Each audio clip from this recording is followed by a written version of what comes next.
Ina Sammani. Na'am? Abin da nake so da kai yanzu. Duk mutanenka ka ce su ba gurin, kowa iba gurin. To shi kenan ranka daɗe. Shi kenan.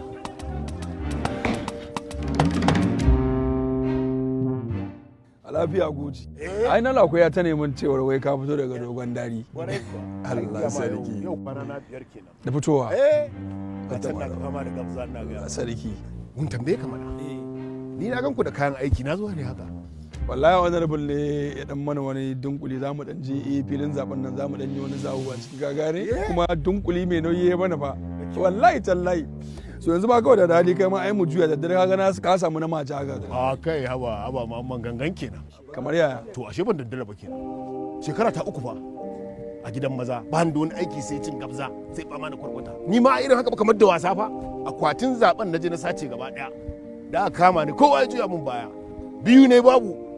Ba yanci ba kuɗin da aka ma alƙawari. Shi kansa alƙali da ya ga ba wanda ya tsaya min kawai tanka da iyata can. Su suna can gida da ƴaƴansu suna cin kaji. Ni kuma mahaifiyata ko kwanan shinkafa ba wanda ya tura mata. Dan Allah ba. Allah wallahi nake gaya ma sannan saboda tsabar rashin tunani rashin hankali kuma zo ƙara goya musu. Haka hannuna da ina gaya ma daga can yanzu ka tambaye shi. Yanzu daga zaben miki na dangwala wanda nake so nake ra'ayi wanda ya cancanta shi na samu. Wai ma tukunnan tambaye ka mamma. Ina dan honorable ne ni ban ko ɗaya daga cikin su ba shi. To kai ma gojin banda abin ka me zai kawo dan gidan dan siyasa cikin mu. To ku ba mutane bane kenan. Da muje yaya an haɗa aiki komai ya yi daidai ko? Kana jina wannan harkar mu ba za mu iya ba. Ka tura 'ya'yanka su je su kashe maka duk wanda kake so da kuma tada tarzomar da kake so a yi maka ka gane? Get out da Allah. Gaya muku gaskiya duk wanda ya san yana da katin zaɓe ya je ya ɗauki katin zaɓensa ya je ya zaɓi wanda ransa yake so. Kowa ya je ya zaɓi wanda ransa yake so.